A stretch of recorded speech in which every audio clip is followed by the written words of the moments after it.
Yeah, I would say our coach was very strong, but him getting suspended that Penn State game, I feel like that's when like everybody on the team like really took it personal. You know, during the, early in the season we were playing a couple teams, but we were expecting to win. But when they suspended him versus Penn State, and while we was in the air, we were waiting the whole time. We just like took it as a chip on our shoulders, and we just showing the world like it just really motivated us as a group and brought us stronger.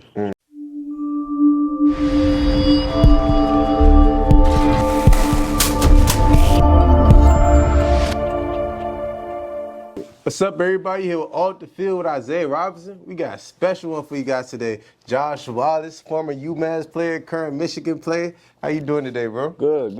How you, bro? I'm good.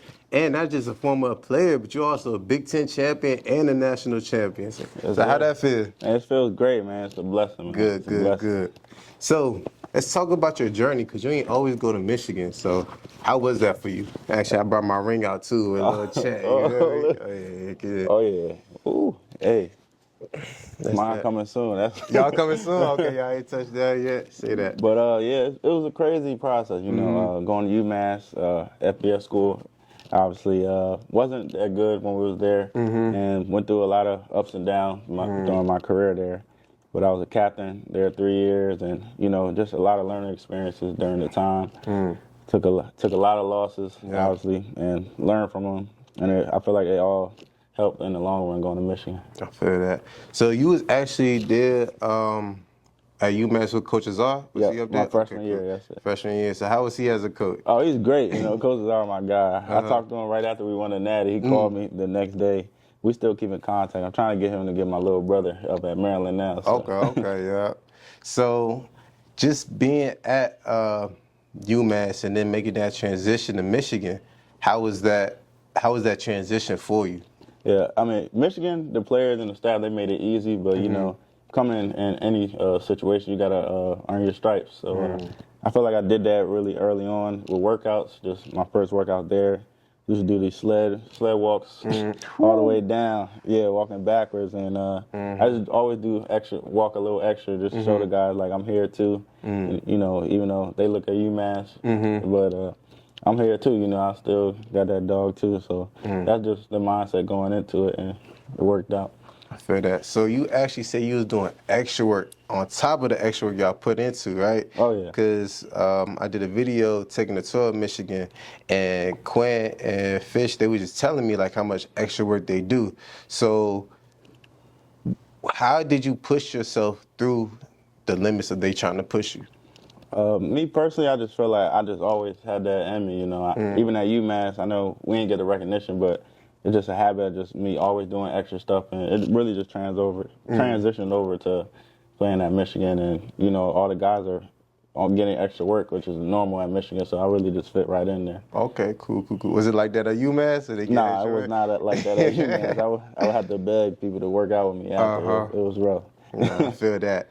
So, like, do you feel like you having to force people to come to the field or just taking the extra work, did that make you a better leader?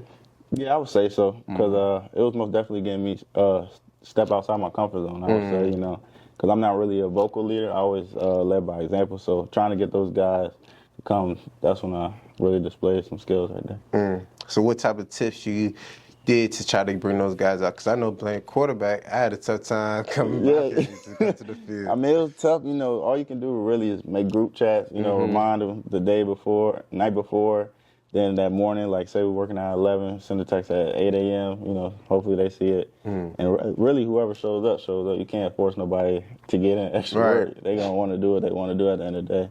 All you can do is try.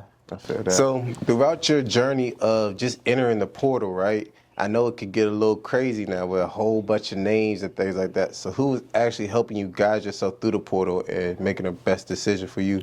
I would say my dad and then Coach Josh Wilson. He was my coach at DeMatha, one of our cornerback coaches, and he helped me a lot during that process and selected Michigan as well. Okay. Was Michigan the only school that offered? Or Nah, I had a whole bunch of offers, but I cut it down to Michigan, Oklahoma, and B-Tech. Okay, and what made you choose those? Oklahoma is just the energy. Coach Venables, great guy, great head coach, defensive guy. Came from Clemson previous years. Virginia Tech, had a connection. Elijah Brooks, my DeMatha High School coaches, running back coach there. Then Michigan, it just, it's Michigan. So Right. that was the place to be. Okay, cool. So how was your recruiting process coming out of high school? Coming out of high school, it was a lot different from the Florida, obviously. Right. I'm known for basketball player growing up, and I had more basketball offers. Oh, for real? Yeah. I didn't know that. Wanted to play football in college. So I remember me and my dad were driving from a basketball, and I was like, Dad, I want to play football. Like, I don't want to do basketball. He was just like, what? Like, what are you doing? So, so I wanted to play football. Got offered by UMass, and I had a whole bunch of entrants, but it was just a thing like, they didn't know if I was going to play football in college. Oh, so really? Coach Azar and Coach Bell took a chance on me and went with them. Okay. So usually, that's crazy, because usually basketball players play football then turn to basketball, but you play basketball turn to football. So what made you want to say, okay, football is something I love more than basketball? It was really, honestly, that junior year transferring into DeMatha, because I always played football, my whole life. But that was the one year I didn't play because I got into DeMatha a year before, not a year, I'm sorry, a week before school started. So the team was already at Bishop Gorham, I remember, and like, it was a couple weeks, like week 4, week 5, I'm just watching football highlights, like at lunch. Like, I'm like, dang, I got to play again. Like, just had that feeling. Then went back out there senior year, and it worked out. That's all right. So, what's the craziest Jim Harbaugh story you got since you've been up there? Oh, man. He does a lot I of literally different just techniques. went viral for it at the combine. But, yeah, my story was my first or second week up at Michigan. Coach Harbaugh, he's in the cold tub with his khaki pants. What? Khaki pants and a polo in the ice tub, like just standing. And everybody's walking past. I'm like, what are y'all? He's like, Coach Harbaugh's in the tub. So I walked over. I'm like, but I guess that was normal for them. That was my strangest story when I was there. Yeah, it was wild. Did you say anything to him? Or you kept pushing? I kept it pushing. I kept it pushing. So he wear this game day fits on his practice Oh yeah, off day. he was in the tub. He wear that everywhere, working out, same fit. What? Khakis and polo. Yeah. So he works out in the khaki. Oh yeah, he be getting his workouts in. So you never gonna catch him slipping? Nah. You always camera ready. Yeah. All right. So how do you feel like with Coach Harbaugh leaving Michigan? Do you think the culture is going to stay the same, or you think things may change a little bit? Oh no, I feel like Coach is going to stay the same. Coach Moore, he's going to do a great job with the team, and strength staff wise, I know Coach Herb left, but Coach Trash, who was right under him, is going to do a great job as well. I was just training with him a little bit while I was preparing for Pro Day, and yeah, they're gonna be just fine. They're gonna be just fine. And talk about that, because Jim, the whole situation, the whole season, like Coach Harbaugh, he was like in it, but then out because the little incident. So how was that? Was that even affecting the team, or did y'all already have y'all culture so strong, him leaving didn't really matter too much? Yeah, I would say our culture was very strong, but him getting suspended that Penn State game, I feel like that's when like everybody on the team like really took it personal. You know, during the, early in the season, we were playing a couple teams, but we were expecting to win. But when they suspended him versus Penn State, and while we was in the air, we were waiting the whole time. We just like took it as a chip on our shoulders, and we just showing the world like it just really motivated us as a group and brought us stronger. Love it. So talking about bringing y'all together and just motivating you guys, I know that Coach Harbaugh takes you guys on trips before the season starts. So where do y'all go this year? Oh, I wasn't there yet because I got there in June, second week of June. So I missed the trip. But I remember them telling me when I forgot what place it was, but I remember they were talking about it when I first got up there. Okay, yeah, that's what you know for. Yeah, going out to see the Pope and everything. Cause that's what it was. They went to I think it was D.C. They came here. Yeah. Okay. They went to D.C. and a couple other spots. Yeah. So actually playing in the Big Ten and just seeing different football from UMass, what was your welcome to Big Ten moment? I don't think I had a welcome to Big Ten moment. I honestly don't think I had one. I can say in practice, first week of practice, during camp, obviously, she was coming around when Trevor Keegan hit me for the first time on a pull. Like a screen? I wouldn't say, in the game, but that was probably during camp. My toughest time was during camp. The game was kind of easy. Michigan does a great job preparing us for that. And, yeah. So actually, I know I was talking to one of the Michigan players and stuff.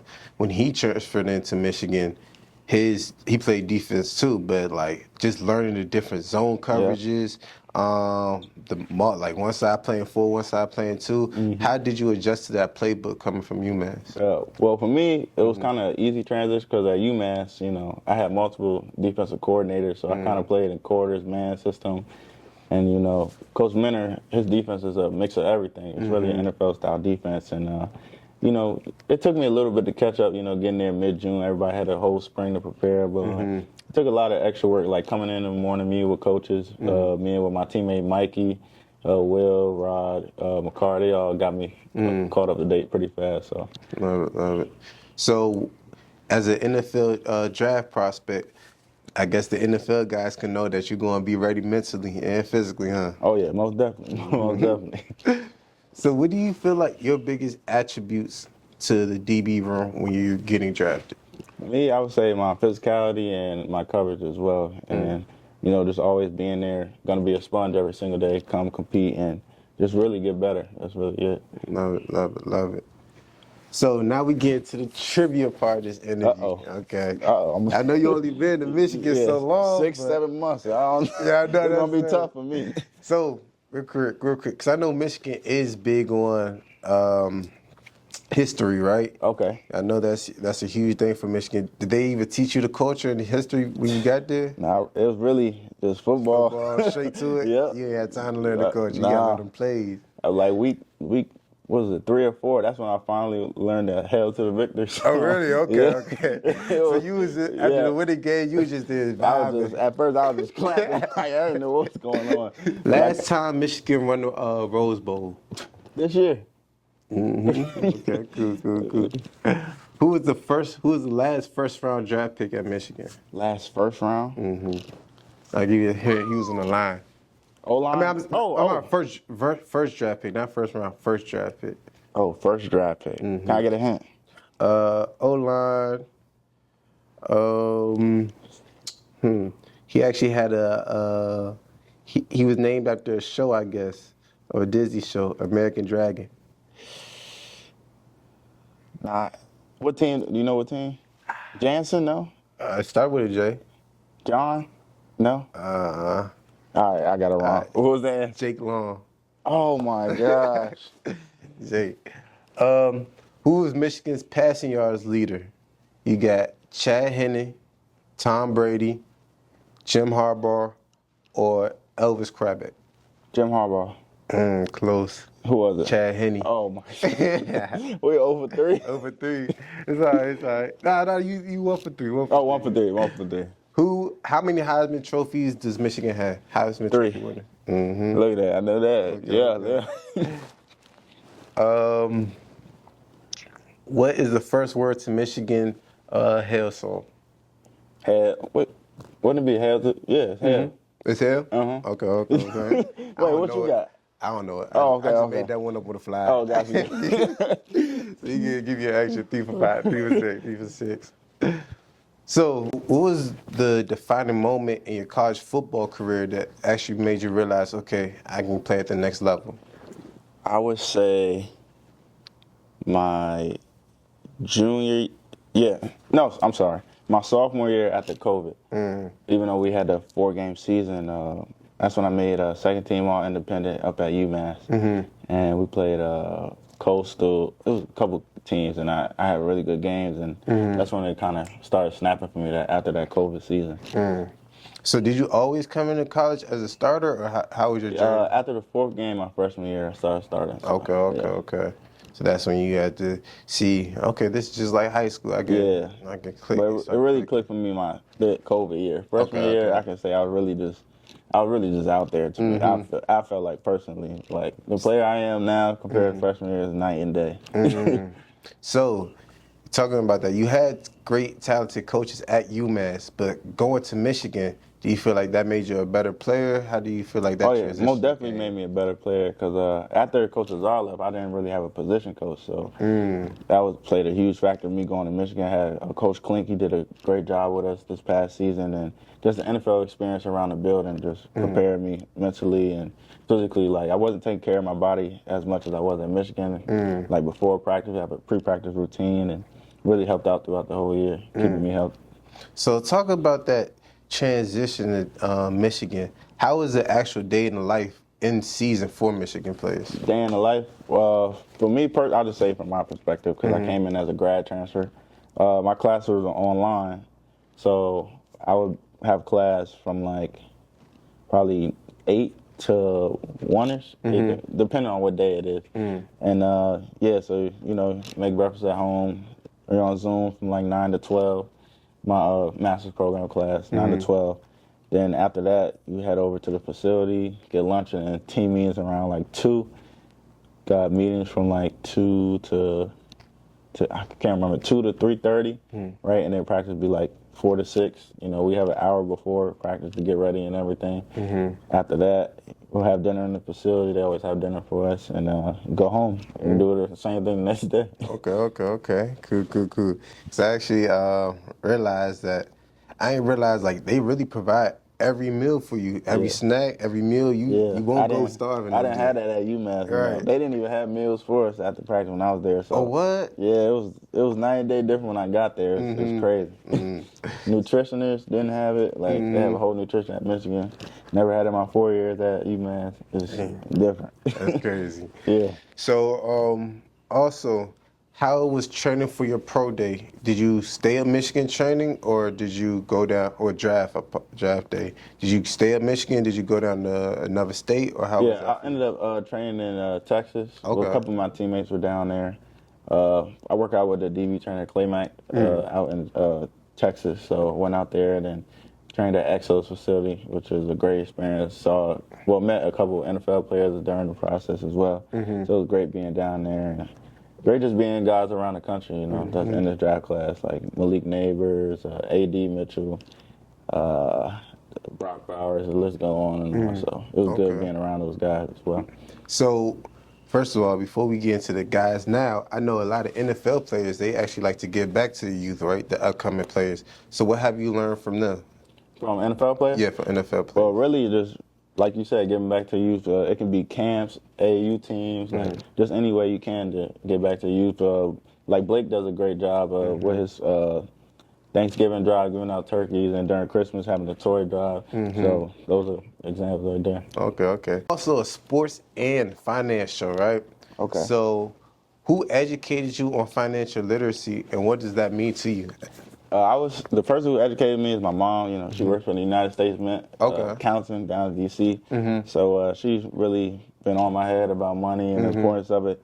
And financial literacy, you know, it's important. You know, one day I want to become financially free. Don't have to depend on nobody. So it's always smart to keep track of your money, make sure you're budgeting, and really don't live outside your means. That's the biggest thing that I focus on the most. Just don't live outside your means. Don't try and be flashy for Instagram. Don't try and keep up with people or the image, you know. So just be yourself at the end of the day, because honestly, nobody really cares what you wearing. Right.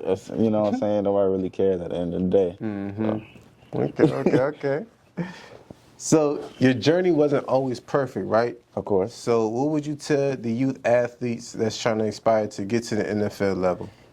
Me personally, I would say make sure y'all on top of y'all grades. You know, my freshman year, sophomore year in high school, I ain't had the best grades at first, you know. Like I used to slack off a lot, you know, just playing sports, being good at my school. I just felt like I didn't have to do schoolwork and kind of play catch up when I got to the math a little bit. But I just make sure you stay on top of your grades and, you know, just treat people with respect. That's all. That's all that is. Love it. So throughout your whole process so far, who's been your biggest mentor and your biggest coach to you throughout the process for you? Okay, so my biggest mentor, well, he recently, he ended up getting killed recently around September. But it was Blake Bozeman. You know, he's from the area. He played basketball at Morgan State. His dad coached at Morgan State. But he's been my mentor for some time now, and Yeah, that guy, he meant a lot to me. Yeah, that was my mentor. But now it's just learning from different people. You know, Coach Wilson's always, Coach Josh, like I speak about earlier, is always in my life.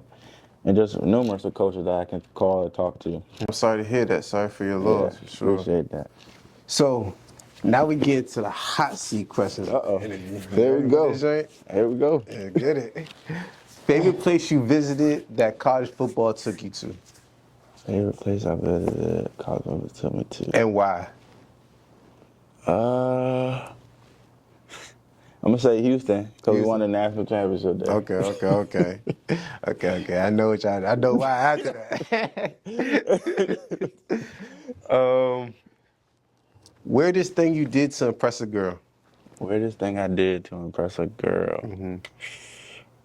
Dang. I ain't gonna lie. I ain't gonna lie. I honestly don't think I did anything weird. I say step outside my comfort zone. All right, what you do to step outside? I mean, it's not really crazy though. Like, it's just like me going to a coffee shop. Like, I don't do that. So like, it's me doing different that. for you? Yeah. Okay. I never did nothing out of pocket. Okay. You'd be surprised. I got some crazy stories that came out that way. Nah, I'll be cooler, bro. All right, cool. If you could do a love scene with any famous actor, who would it be? Or famous artist, actor or artist, who would it be? So I gotta say my girl first. Okay. Look, my girl first. But any actor, I say Zendaya. Yeah, Zendaya. Okay. She done a couple love scenes. Yeah, Zendaya. Cool. I appreciate you for coming on the show, Brody. Anything you want to say to your fans and supporters out here? Man, stay blessed. You know, treat people with respect and keep God first. Love it. Appreciate you, Brody.